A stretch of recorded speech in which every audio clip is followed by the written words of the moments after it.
Selamat pagi dan salam sejahtera. Anda bersama dengan saya Jonathan Ding dan Wan Alif dalam Sejahtera Asia. Pagi Rabu 14 Julai 2021. Apa khabar? Anda di rumah, kami doa dan harapkan agar anda di rumah berada dalam keadaan yang sehat dan sehat sejahtera lah. Wan Alif, apa khabar? Sehat tak pagi ni? Alhamdulillah sehat hari ni John. Semangat hari ni. Semangat luar biasa.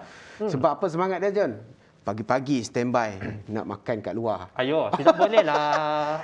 Walaupun hari ini negeri Sarawak dah pun memasuki fasa kedua Pelan Pemulihan Negara, tapi dine in. Dine in tidak keputusan dibenarkan. Betul.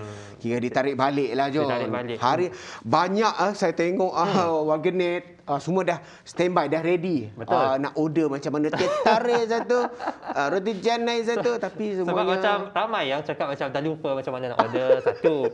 Nervous nak order pun satu juga. Tapi itulah macam lama juga tak buat macam ais lemon tea sikit. Weh, rindu je nama dah tersasur Tersasur. Ais lemon tea sikit. Jadi kalau John lah, John sendiri kita tengok seperti mana yang diumumkan oleh Jawatan Kuasa Pengurusan Bencana Negeri Sarawak, JPBNS Sarawak tu, maritnya madah memang dibenarkan untuk dine in dulu sehingga satu pemakluman yang akan diumumkan pada masa yang akan datang ataupun masa yang terdekat tu lah. Sebenarnya tu bila John tengok sendiri, perasaan John. Okey. Sebab John pun rasanya rindulah nak makan, nak duduk di kedai. Terutamanya kedai ataupun makanan apa yang John nak sangat makan kat kedai tu? Sebenarnya memang ramai, saya tahu memang ramai yang sebenarnya rindu. Tapi makanan apa yang saya paling rindu ialah laksa. Laksa Sarawak. Laksa Sarawak. Laksa Sarawak. rindu dah nak makan laksa di kedai. Di kedai? Di kedai Kalau laksa, sebab kat Sarawak ni banyak varian rasa laksa dia. Ada laksa udang, ada laksa ambal, ada laksa sotong, laksa lumek, laksa ayam. Kalau John sendiri, John nak laksa apa sebenarnya? Macam bagi kami lagi sukalah laksa biasa je, berudang, laksa Sarawak yang original. Jadi rasa yang original lah. Yang biasalah, ada ayam, ada udang, tapi no tauge no tauge. Kena si makan tauge. Persoalan dia. Kami mesti suka. Sebab? Tapi sebenarnya kalau tauge goreng masih okey lagi. Tapi kalau tauge tu masuk dalam laksa, saya macam tak berapa suka sangat. Tengok dia macam masih mentah lah. Dia macam masih mentah. Tak dimasak dia macam tapi bagi saya membuatkan laksa tu rasa macam lebih pahit. Tapi kalau ikutkan, tauge ni dia ada kelebihan dia sendiri. Betul, dia banyak khasiat sebenarnya. John. Banyak khasiat sebenarnya. Betul? Banyak khasiat, tetapi kalau tuan-tuan dan puan-puan kat rumah sana yang suka makan tauge, teruskan makan tauge. Kalau macam John tak makan tauge, tak apa. Kita yang kat sini makan tauge. Tapi tak makan dalam laksa. Tak makan dalam laksa je? Itu saja. Makan kalau macam tauge goreng ke, tauge ikan masin boleh. Boleh sangat. Satu yang saya suka bila tauge ni, kita cakap tentang tauge pula. Tauge ni kalau dia masak dengan seperti yang John cakap tadi, letak ikan masin, ikan long masin. Ikan long masin tu masuk dia macam ikan budu tu. Sedap sangat. Memang membuka selera lah.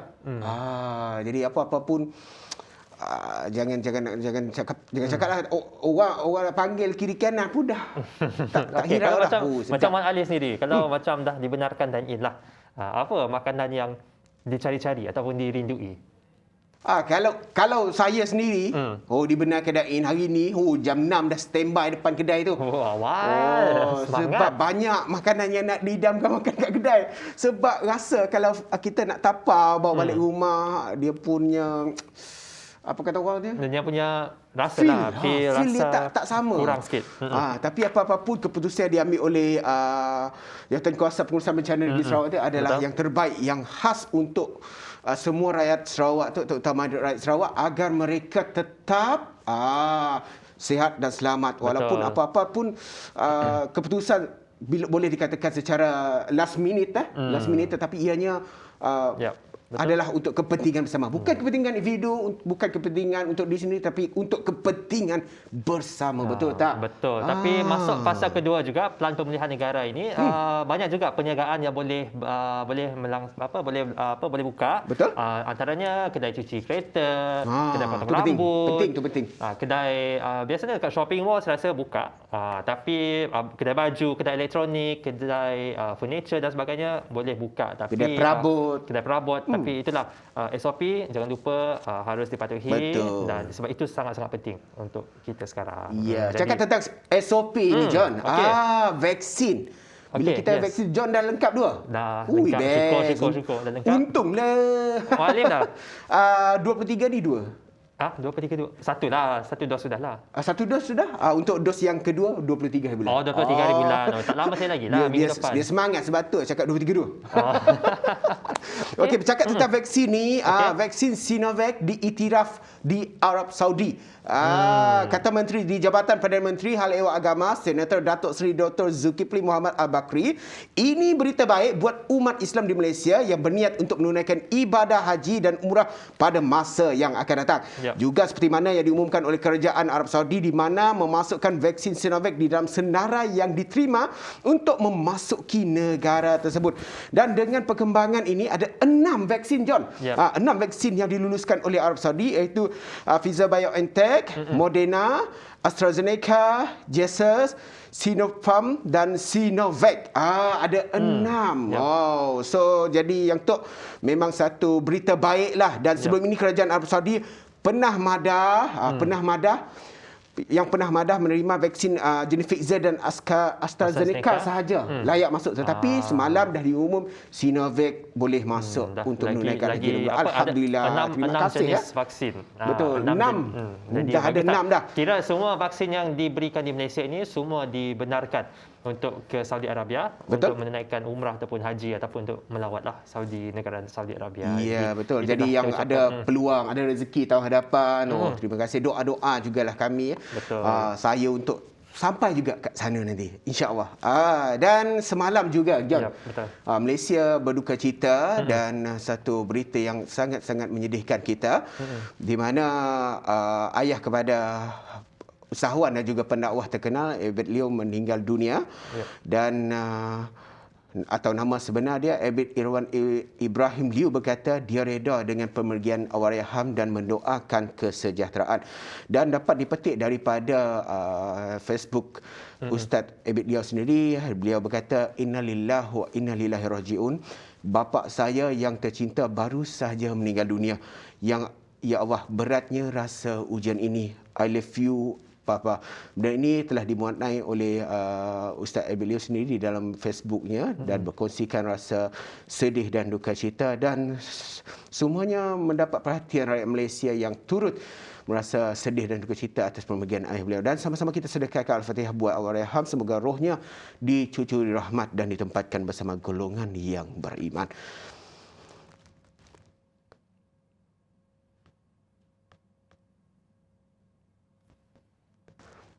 Okey. Jadi itu perkongsian yang beliau kongsikan juga di media sosial lah. Ustaz Abid Liu kat Instagram dan Facebook, banyak yang menghantar ucapan takziah, ucapan Al-Fatihah kepada beliau, dan kita di Sejahtera Asia juga nak ucapkan takziah kepada Abid Liu serta keluarga atas pemergian ayahanda yang tercinta. Betul itu, John. Baik, seterusnya kita balik pula ke segmen berita, di mana berita ringkas yang kami nak bawakan kepada anda macam biasa. Kita akan bawakan perincian ataupun perkembangan COVID-19 di Malaysia dan juga di Sarawak. Baik, semalam 11,079 kes baharu COVID-19 direkodkan di Malaysia. Angka yang tertinggi pernah direkodkan sejak pandemik COVID-19 melanda negara kita, Wan Alif. Dan ini sekaligus menjadikan jumlah kumulatif di negara Malaysia kini mencecah 855,949 kes. Dan jelas, Selangor masih menjadi negeri yang merekodkan kes harian tertinggi, iaitu Selangor saja merekodkan 5,263 kes, diikuti Kuala Lumpur 1,521 kes dan Negeri Sembilan 1,033 kes. Ketiga-tiga negeri ini merekodkan 4 angka di paras lebih daripada 1,000 dan terdapat pertambahan 125 kes kematian, menjadikan jumlah kumulatif kematian ketika ini adalah 6,385 kes. Satu angka yang sangat-sangat besar semalam, dan saya rasa ramai yang terkejut. Betul. Tiba-tiba menjadi 11,000, tapi kita harap dan kita doa agar angka ini dapat turun secepat mungkin. Ya, dan kita kembali kepada norma kita yang biasa. Yap. Kalau dapat dalam peta tu semua dah hijau, tak ada merah lagi. Betul. Dan saya nak bawakan untuk di Sarawak pula, Yap, John. perkembangan Di mana COVID-19 di Sarawak setakat semalam iaitu telah merekodkan 472 kes baharu positif COVID-19. Daripada jumlah kes ini 178 di Miri, dicatatkan di Miri dan juga Kuching 138. Manakala di Tebedu 50 kes, Samarahan 19 kes dan diikuti beberapa buah daerah di seluruh Sarawak, dan ini menjadikan jumlah kumulatif kes bertambah kepada 69,576 kes. Dan semalam juga mencatatkan 2 kes kematian di Sarawak, masing-masingnya di Sibu. Duanya di Sibu. Dan keseluruhan kematian akibat jangkitan COVID-19 meningkat kepada 437 orang. Salam takziah daripada kami, seluruh warga kerja TVS dan juga Sejahtera Asia. Dan semalam juga tidak ada kluster baru, tidak ada kluster yang tamat. Dan ini bukan kita sahaja, semua mengharapkan dan harapan besar agar kita tingkatkan kawalan Kediri, patuh SOP dan jadikan SOP ini adalah rutin harian kita agar kita dapat menghilangkan jejak-jejak ataupun menghilangkan keberadaan COVID di Sarawak dan juga untuk di hilangkan dunia. COVID-19 tu mungkin mengambil masa yang agak lama lah. Betul. Tapi semalam kalau kita lihat Twitter daripada Kementerian Kesihatan Malaysia, yang paling penting sekarang ni adalah ambil vaksin. Sebab itu merupakan salah satu caranya untuk kita mengurangkan lagi individu mendapat penyakit kronik, kemasukan hospital akibat COVID-19, dan kadar kematian juga boleh diturunkan kalau vaksin itu dapat diedarkan ataupun dapat diberi dengan rakyat Malaysia secepat mungkin. Jadi ambil vaksin anda secepat mungkin yang anda. Betul, ambil vaksin, tak payah dengar benda-benda yang mengelakkan vaksin, okey? Terus ambil vaksin untuk diri sendiri. Betul. Lindung diri, lindung semua. Jadi baik, sekarang ni kita nak cakap mengenai Hari Sarawak pula. Wow, Hari Sarawak, tak lama lagi Hari Sarawak. Semangat kita sebagai rakyat Sarawak ni, John. Betul. Dan Sejahtera Asia akan ada Sejahtera Asia khas sempena dengan Hari Sarawak pada 22 Julai 2021 dan akan bersiaran langsung selama 5 jam. 5 jam. Wow, lama tu 5 jam. Dari pukul 7.30 pagi. Semestinya di TBS lah. Saluran 122 Astro dan juga MyTV. Betul. Dan Hari Sarawak kali ini dengan temanya Sarawak Gemilang untuk semua. Ya. So memang tidak kira apa kata orang bangsa, sebab kat Sarawak ni dah banyak apa kata orang kaum dan juga bangsa. Itulah yang kita nak gemilang semuanya. Berkampuslah cermin mata sini. Tak boleh pakai lah cermin mata. Tak boleh pakai cermin mata. Jadi baik, kita akan berehat sebentar. Selepas ni saya dan lepas ni Wan Alif akan berehat lagi lama. Ya, saya berehat dulu. Saya bagi John dulu. Selepas ni saya akan bersama dengan seorang tetamu istimewa, Nengko Razali. Jadi anda jangan ke mana-mana. Kita jumpa selepas ini hanya dalam Sejahtera Asia. Jam kita akan bersiaran langsung di TVS. Pada hari ini merupakan episod yang ke-100 episod untuk Sejahtera Asia. Alhamdulillah atas sokongan yang jitu daripada anda sepanjang lebih daripada 200 episod. Bersempena dengan Hari Sarawak 2021, Sejahtera Asia akan bersiaran langsung selama lebih kurang 5 jam menemani anda. Jadi banyak perkembangan yang kami bawakan kepada anda. Ada sejarah lebih lanjut mengenai bumi kenalan kita. Ada juga lintas langsung daripada tempat-tempat bersejarah di Sarawak. Si cukup dengan kita akan menemu bual figura-figura ataupun personaliti-personaliti yang telah mengharumkan nama Sarawak. Bukan saja di peringkat nasional tapi peringkat antarabangsa. Jadi jangan lupa 22 Julai tu kita nanggas Sejahtera Asia dari seawal jam 7.30 pagi hingga 12.30 hari bersempena dengan Hari Sarawak 2021 hanya di TVS saluran 122 Astro dan MyTV.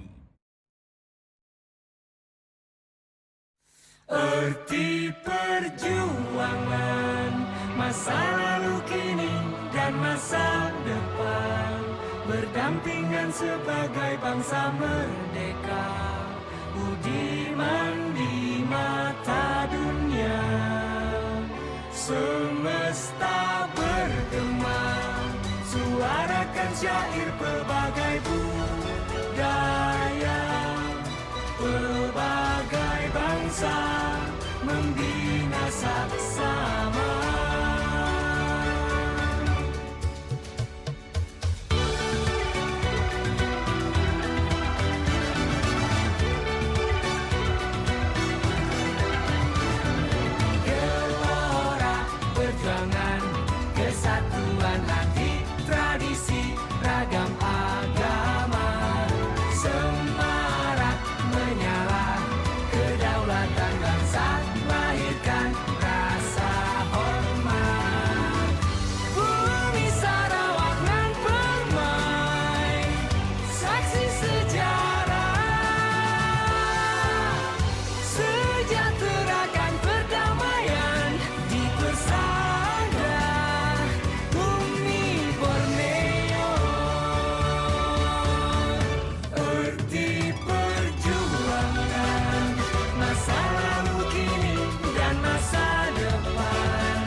Kembali lagi bersama dengan saya Jonathan Ding dalam Sejahtera Asia. Terima kasih kepada anda yang masih lagi setia bersama dengan kami dan saya nak maklumkan juga kami sedang bersiaran langsung di Facebook TVS dan juga Facebook Sejahtera Asia. Jadi kepada anda hantarkanlah komen anda, bolehlah kita berinteraksi dalam Instagram pula, dalam Facebook dan tolong kongsikanlah video siaran langsung kami. Baik.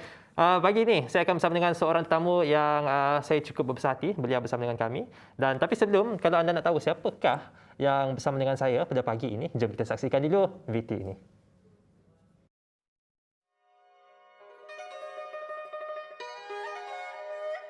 Nama saya Neng, yang lebih dikenali sebagai Neng Corazali.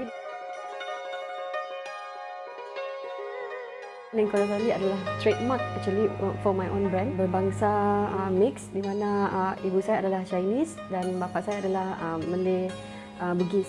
Secara jujurnya memang tidak pernah terlintas di fikiran because since I was small, saya memang bercita-cita untuk jadi performer, seorang penari yang ingin perform on stage, travel around the world, promoting our culture. So that is actually my impian saya. Sebab saya datang dari family yang both parents adalah staf kerajaan, so mereka tidak sebenarnya bersetuju dengan keputusan saya untuk menjalankan perniagaan. So they prefer me to work. Sebab kalau kita kerja every month we have salary, okay, and then ada stability. So bila you buat business, bukan every month you will have income and all that. So I think this is my right track lah.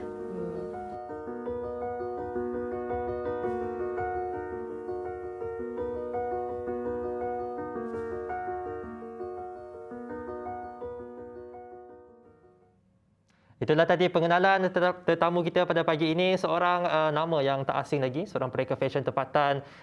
Beliau pernah menyertai pelbagai acara fashion yang antaranya Rainforest Fringe Festival, Sarawak Theatre of Clothes dan juga pernah mewakili Malaysia di World Ikat Textile Fashion Show. Dan tanpa meninggalkan masa, Neng Corazali. Selamat pagi, how are you? Selamat pagi, alhamdulillah. Okey, sihat. Lama asyik jumpa. Yes.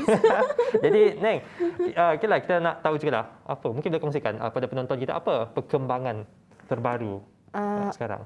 Okey, sekarang ni Neng Corazali tengah menyahut saranan double masking. Okay. So I'm trying to produce more face mask yang suitable for different types of face shape. Because lain muka ni dia lain kesesuaian shape face mask.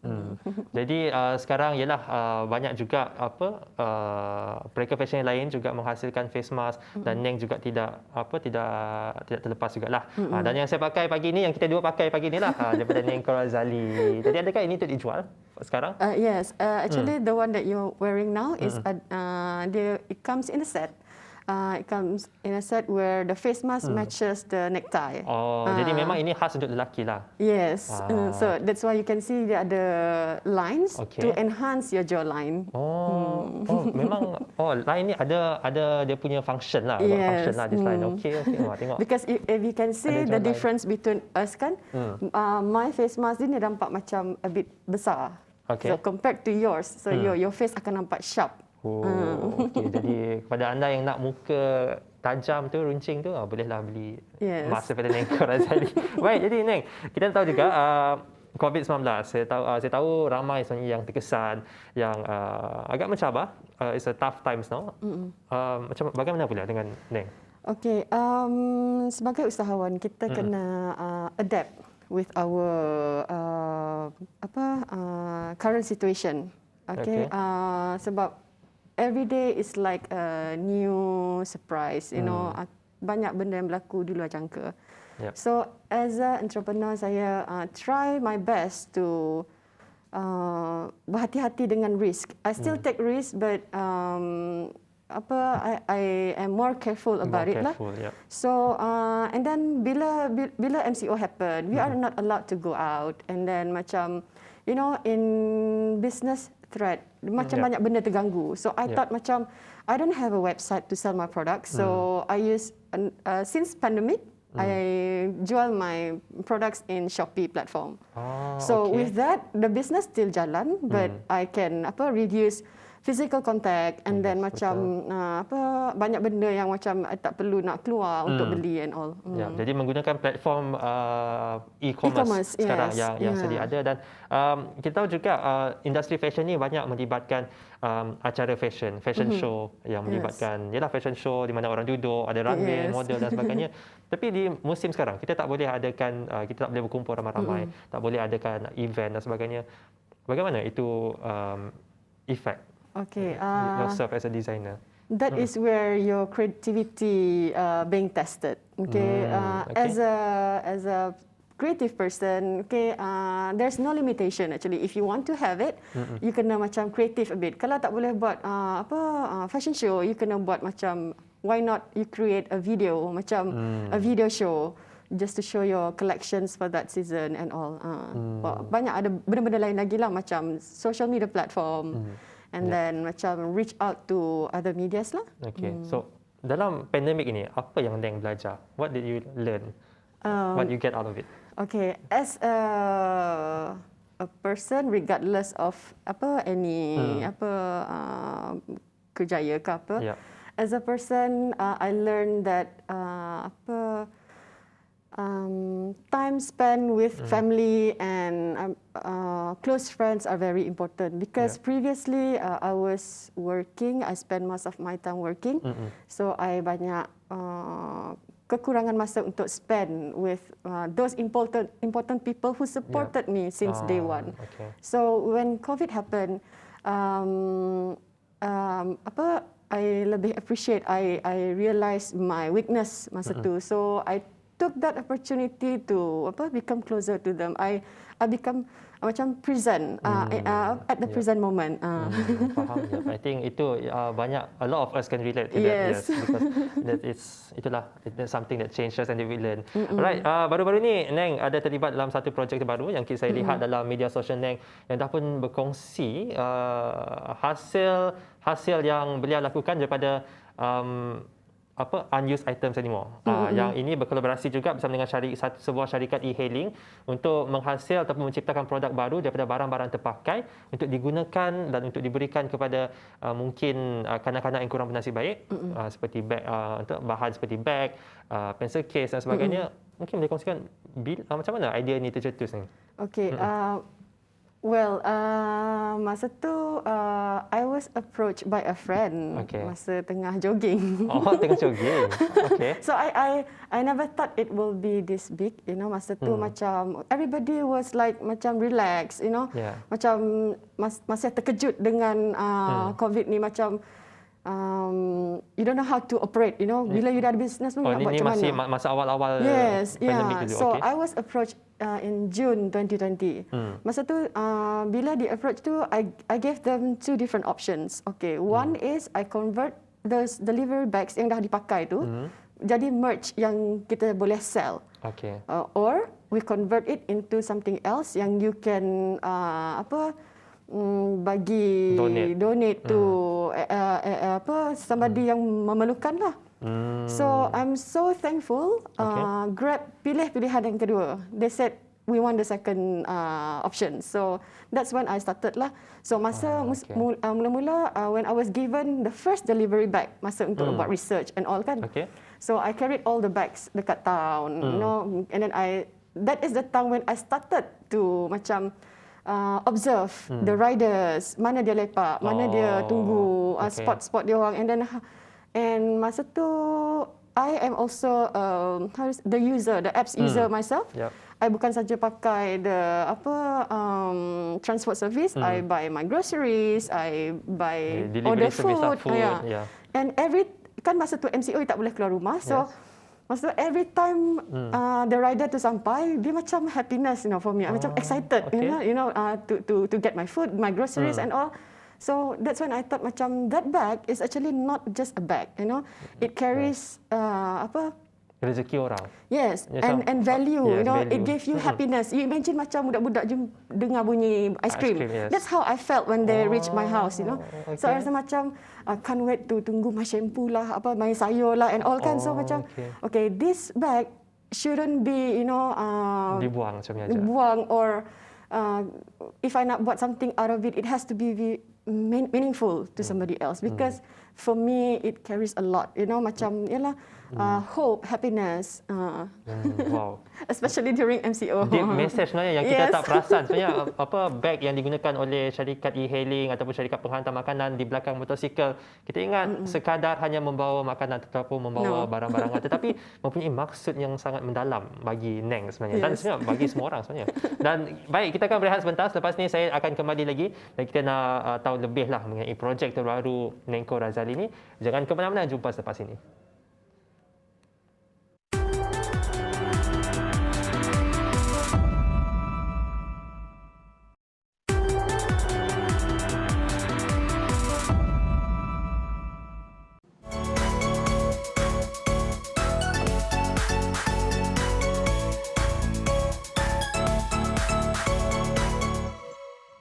Kembali lagi bersama dengan saya, Jonathan Ding, di blog yang terakhir bersama dengan saya lah. Selepas ini ada Wan Alif. Jadi baik, masih lagi bersama dengan Nengko Razali, seorang pereka fashion tempatan yang beliau pun dah kongsikan projek terbaru beliau, iaitu sekarang sedang bergiat dengan sebuah syarikat e-hailing yang telah pun menggunakan barang terpakai ataupun yang digunakan oleh riders penghantaran makanan.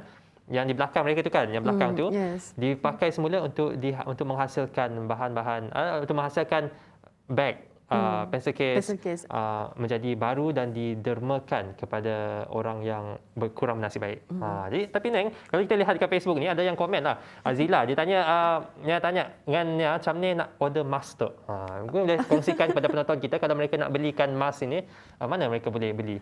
Okay, every Nengko Razali pun product can be found in Shopee. So kita boleh follow Shopee account kami, Nengko Razali. So I have face mask, and head wrap. Ya, dan untuk yang lelaki macam yang saya pakai ni, dia sekali dengan necktie. Necktie, yes. Cantik. Jadi boleh pergi ke Shopee account Nengko Razali dan add to cart, check out.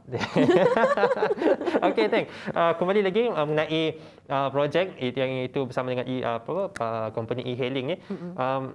Siapa lagi yang bekerjasama? Adakah Neng seorang bersama dengan e-hailing company ni sajakah, ataupun ada juga pihak-pihak lain yang bekerjasama?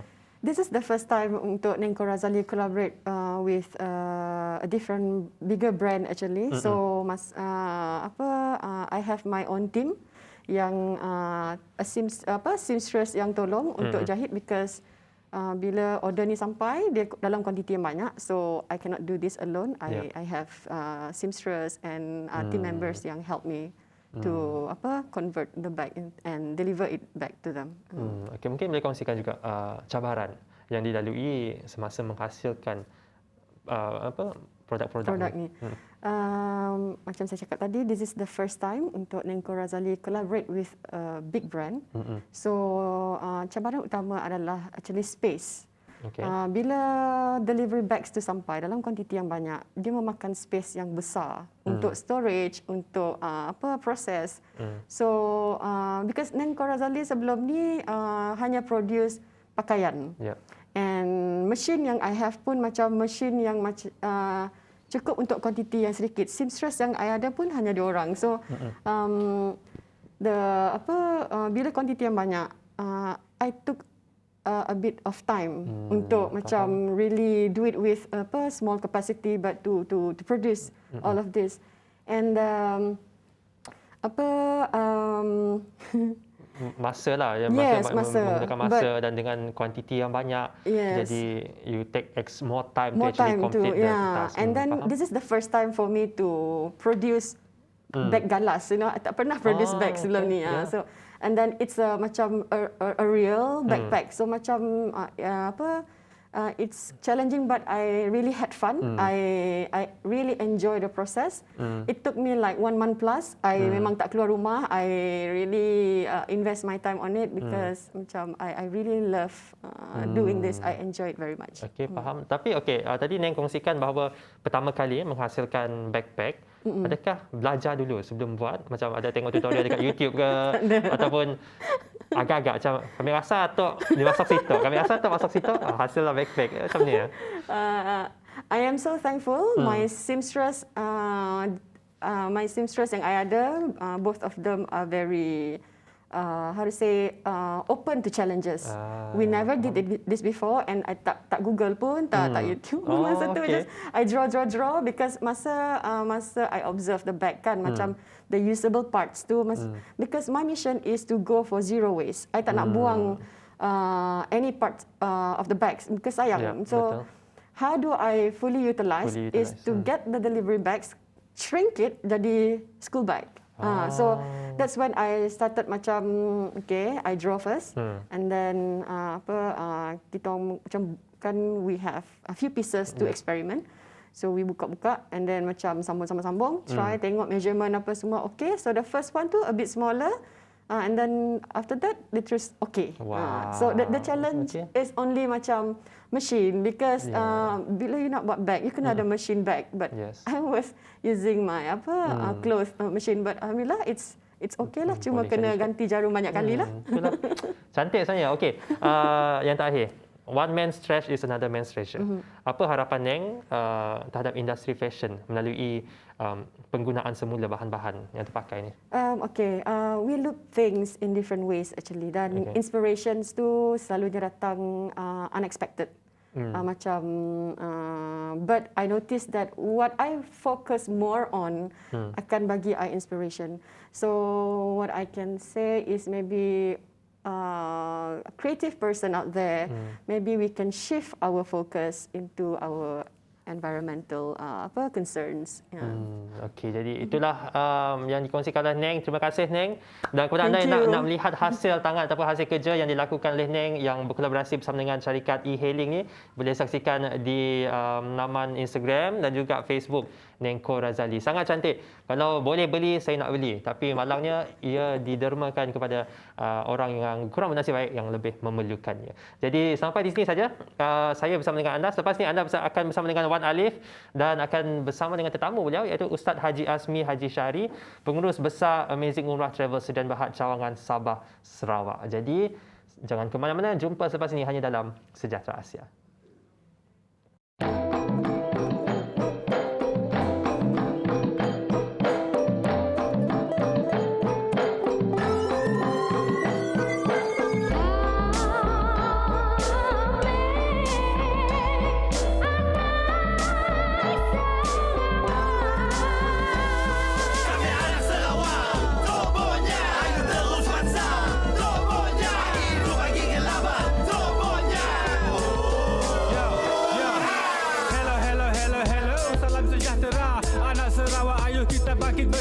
Kita bersatu hati, budaya dan bangsa. Tak kira siapa, kita duduk semeja. Ini tanah kita, ini tempat kita. Ayo anak muda, kita terus pansang seperti kenyalang di angkasa terbang. Negeri aman damai, Sarawakku sayang.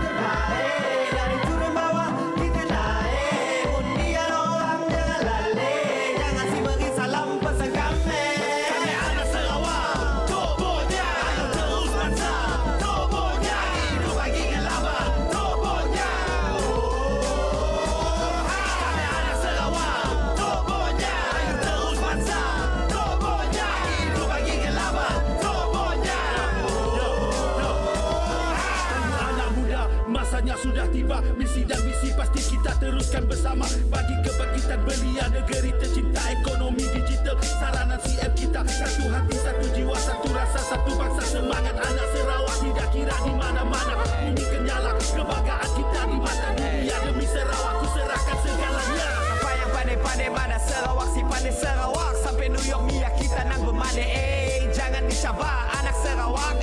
The World Heritage for Sarawak.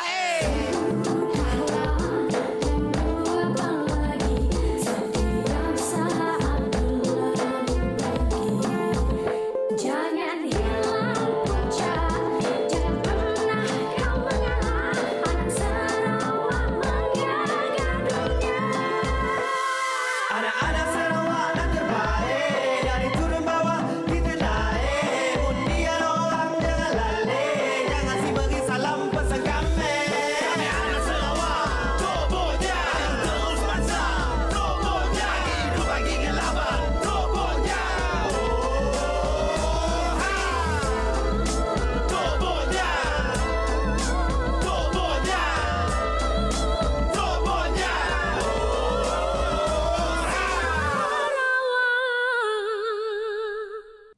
sepatutnya.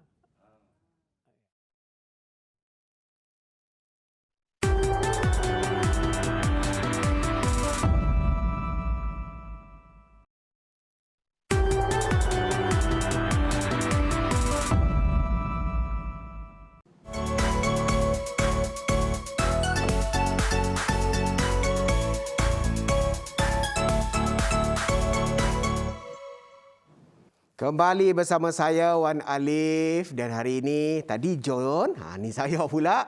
So terima kasih kerana setia bersama kami di Sejahtera Asia pada hari ini yang bersiaran sehingga 8.30 pagi ini. InsyaAllah.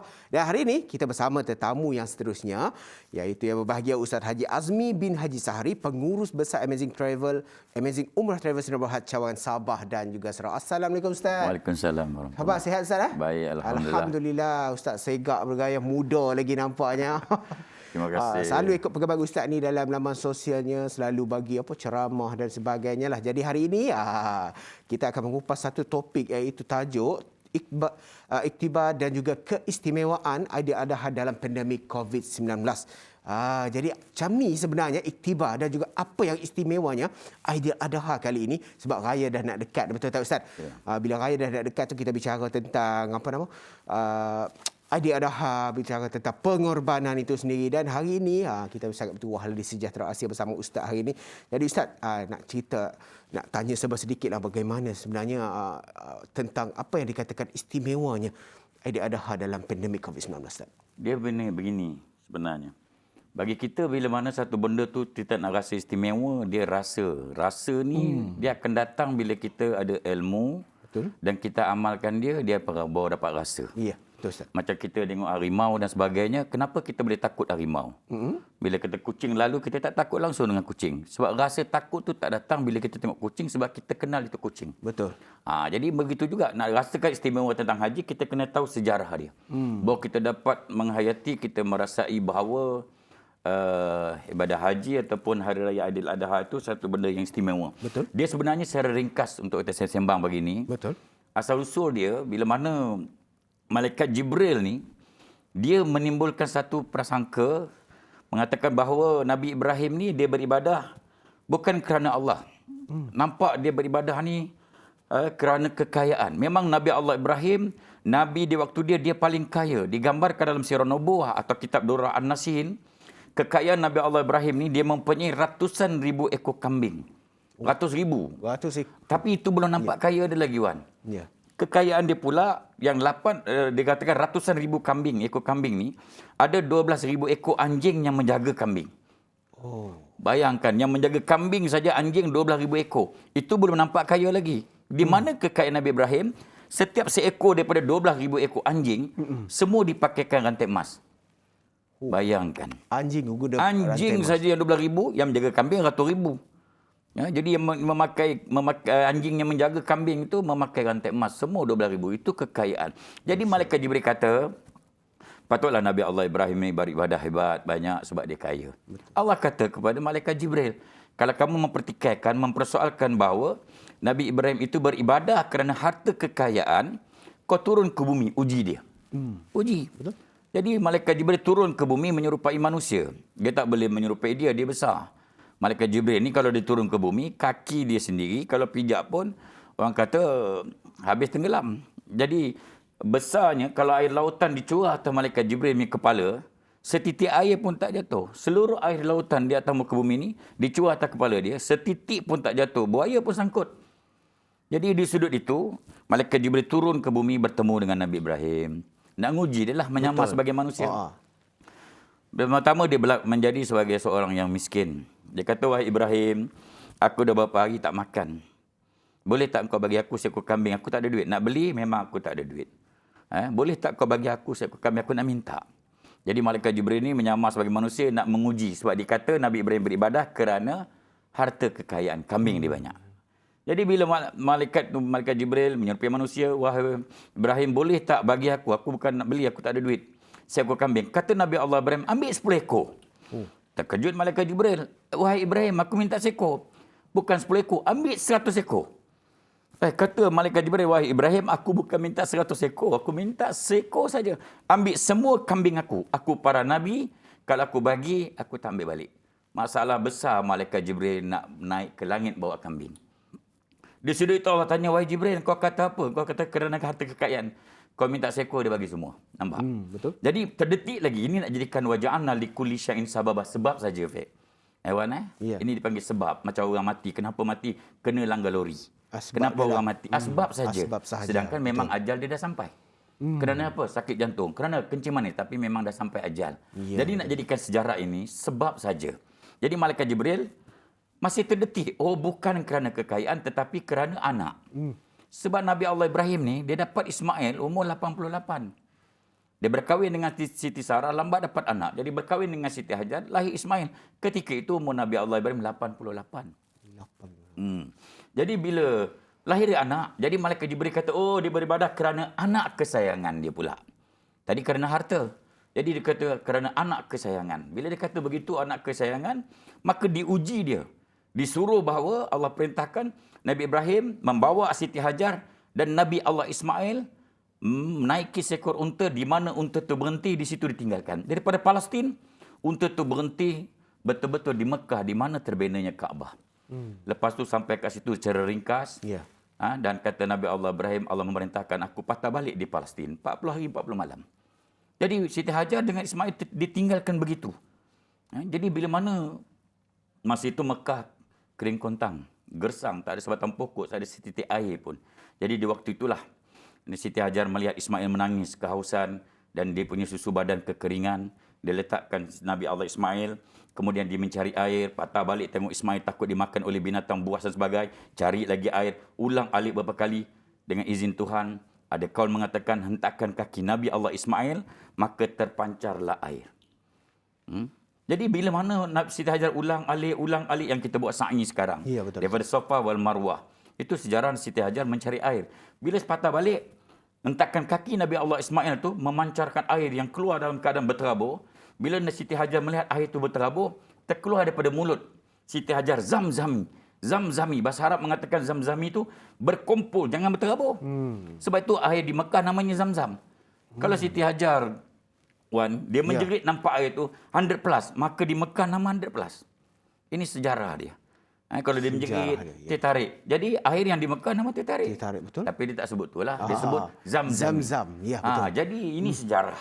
Bila mana kita melihat situasi itu, sehinggalah bila mana untuk nak mengesahkan bahawa Nabi Ibrahim bukan beribadah kerana anak, bukan kerana harta, diarahkan sembelih anak dia. Iya, iaitu pengorbanan. Bagi bangun nampak pagi, pengorbanan. ini secara ringkas, Betul. bangun pada pagi itu, Nabi Ibrahim panggil Nabi Ismail, beritahu Siti Hajar, wahai Siti Hajar, aku bermimpi semalam, mimpi para Nabi adalah wahyu, aku diarahkan untuk sembelih anak kita Ismail. Bayangkan, Wan, dia tak duduk bersama, patah balik, datang ke Mekah, tiba-tiba hidup bersama malam tu nak sembelih anak.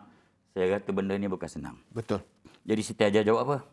Siti Hajar kata, wahai suamiku, kalau inilah perintah Allah, sembelihlah anak kita. Kalau ini perintah Allah, sembelih. Saya kata isteri sekarang ni, kalau kita kata yang, abang mimpi sembelih anak kita. Apa isteri kata, abang jangan cek pasal. Saya sembelih abang dulu. Tapi Siti Hajar tidak. Wahai suamiku, kalau ini perintah Allah, sembelihlah aku. Sembelihlah anak kita Ismail. Jadi Nabi Allah Ibrahim tengok Ismail dah besar, dia panggil Ismail. Ayah bermimpi, mimpi para Nabi adalah wahyu. Dan Allah memerintahkan untuk sembelih kamu. Apa jawab Nabi Ismail? Nabi Ismail kata, wahai ayahku, kalau inilah perintah Allah, sembelihlah aku. Ini satu pengorbanan agung yang pernah direkodkan oleh manusia kepada Tuhan. Tak ada orang buat pengorbanan begini. Dia nampak di sini pengorbanan jelas daripada zaman Nabi lagi sehingga sekarang. Jadi Ustaz, dalam umat Islam sekarang dalam pandemik, masih lagi bergelut dengan pandemik COVID-19, mengambil niat teladan Nabi Ibrahim alaihissalam dan dalam tujuan mulia iaitu pengorbanan seperti yang Ustaz ceritakan tadi. Secara umumnya, ada hal yang kita raikan pada akan datang ini masih lagi dalam pandemik COVID-19. Jadi bila Ustaz lihat dari sudut iktibar dalam situasi sambutan kali ini ataupun sambutan sebelum ini pun sama juga dengan macam ni. Iktibar yang dapat kita ambil untuk sambutan kali ini. Dia dalam hal ini sebenarnya kita lihat bukan masalah persoalan pandemik atau sebagainya.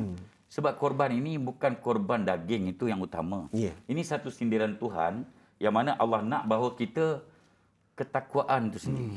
Ini peluang kita. Apa yang berlaku dalam musibah ni semua ada kebaikan. Betul, Ustaz. Jadi Allah nak kita berkorban. Berkorban ni dalam bentuk ada tenaga kita, ada nyawa kita, ada situasi kita dalam fikiran kita. Kita tengok dalam sejarah, kita tengok nyawa. Berkorban ni bila kata berjuang artinya berkorban. Bila kata berkorban mesti ada yang terkorban. Jadi mesti kita nak kata berkorban mesti ada yang terkorban. Apa benda yang perlu kita korban? Sebab ada orang kaya, dia korban dengan harta kekayaan. Ada orang tak ada kekayaan dengan tenaga dia. Jadi kita tengok dalam sejarah kalau nyawa, keluarga Ammar bin Yasir. Dia korbankan nyawa dia semata-mata mempertahankan agama. Ketika mana Yasir dipanggang hidup-hidup untuk mempertahankan akidah dia. Tu orang kafir Quraisy kata, wahai Yasir, kalau kamu memperkatakan Allah itu Tuhan, Muhammad itu Rasul, aku akan panggang kamu. Mati Yasir itu dipanggang mempertahankan akidah dia. Begitu dengan Sumayyah, kita tengok disula dia oleh orang kafir Quraisy ketika itu, tapi dia mempertahankan nyawa dia. Jadi kita lihat itu pengorbanan di sudut nyawa. Betul. Jangan jadikan alasan tak boleh buat korban lembu, kita tak boleh nak berkorban. Tak boleh. Betul. Kalau Islam itu kita lihat bahawa Islam itu boleh dibangunkan berbagai bentuk udkhulu fi silmi kafah. Jadi begitu juga dengan harta, kita lihat Siti Khadijah, seorang janda yang teramat kaya, maka dia berkahwin dengan Rasulullah, dan ketika dia berkahwin dengan Rasulullah banyak pengorbanan dia sehinggakan di saat dia nak mati. Apa yang Siti Khadijah berkata pada Rasulullah? Ya Rasulullah, kata dia, andai kata aku mati pada petang ini, aku tak ada apa-apa harta aku nak korbankan lagi. Bayangkan seorang janda yang teramat kaya. Orang Arab ni kalau dia kata dia kaya, dia memang kaya betul. Jadi dia kata aku tak ada satu sen pun yang aku nak korbankan ke jalan Allah lagi dah. Tapi kalau aku mati pada petang ini, ya Rasulullah, ambillah tulang belulang aku ni. Buatlah jambatan untuk diseberangi oleh tentera Islam dalam menyerangi pihak musuh. Ini pengorbanan. Jadi bila dengan hari korban ini, bukan bermakna tidak boleh buat korban lembu. Kita tidak boleh berkorban. Banyak sebenarnya. Betul. Banyak pengorbanan yang boleh kita buat. Banyak orang-orang yang susah kita tengok. Dan situasi kita tengok ada yang naik bendera putih walaupun ada pertikaian, perbincangan di sudut itu. Jadi pengorbanan kita tetap walaupun tak boleh korban lembu. Di Sarawak tak dibenarkan. Betul. Di negara ni ada dibenarkan. Jadi itu bukan penghalang kita untuk berkorban. Sebab kita berkorban, berjuang itu sehinggalah ketitisan nyawa kita terakhir. Tak ada alasan. Betul, Ustaz. Dan Ustaz, di sini saya nak minta sedikit daripada Ustaz sebagai perakhiran kita pada hari ini, pesanan kepada masyarakat secara keseluruhannya agar menjaga kepribadian berjiwa besar, bersabar dan terus menjaga hubungan silaturahim, kerana ini akan memperkukuh lagi solidariti kita, kemanusiaan terutamanya di saat pandemik ini, Ustaz. Okey, sebenarnya Wan, musibah ni ada 3 bentuk secara ringkas. Musibah yang pertama itu musibatul bala. Musibatul bala ini dia melata. Dia tak kira orang baik, orang jahat, orang semayang, orang tak semayang, dia tak kira. Ini dia kata bala. Dunia darul bala wal imtihan. Macam tsunami tu, kalau tsunami tu dia naik, dia tak pilih orang baik, orang jahat. Betul. Kalau dikejar orang jahat, senang cerita, Pak Imam duduk diam, padan muka, itulah kata dia. Tapi tidak. Ini dia kata musibatul bala. Musibatul bala dia melata. Dia tak kira orang baik ke, orang jahat ke, orang taat ke, orang tak taat ke, orang apa pun dia tak kira. Tapi bagi kita, kalau orang yang kena COVID-19, yang mati kerana COVID-19, dia taat kepada Allah, dia syahid. Ini peluang dia, ini rezeki dia. Yang mana orang syahid ini tidak ada sakaratul maut. Dia tidak akan ada sakit ketika nak mati. Jadi berbalik pada musibah yang pertama itu musibatul bala. Yang kedua musibatul jaza. Musibatul jaza ni musibah yang diturunkan kepada individu yang Allah murka. Minta maaf, mayat dia bertukar menjadi babi selain pada manusia yang lain. Lepas tu bertukar pula mayat dia dengan bau yang busuk dan sebagainya. Jadi di sudut ini musibatul jaza dan musibatul tarbiyah. Jadi pada bala ini sebenarnya apa yang berlaku pada COVID-19 ini sebagai kita punya pesanan dan sebagainya, kita hadapi dia. Dan kalaulah berlaku pada diri kita, anggaplah ini penghapusan dosa untuk diri kita, untuk Allah tingkatkan darjat kita. Allah nak ampunkan segala kelemahan kita supaya kita mudah dan mendapat syurga Allah. Amin, amin. Kita doakan yang terbaik. Terima kasih kepada Ustaz Haji Azmin bin Haji Zahri, Pengurusi Besar Amazing Umrah Travels 90 Cawangan, Sabah dan Sarawak, kerana bersama kita pada hari ini.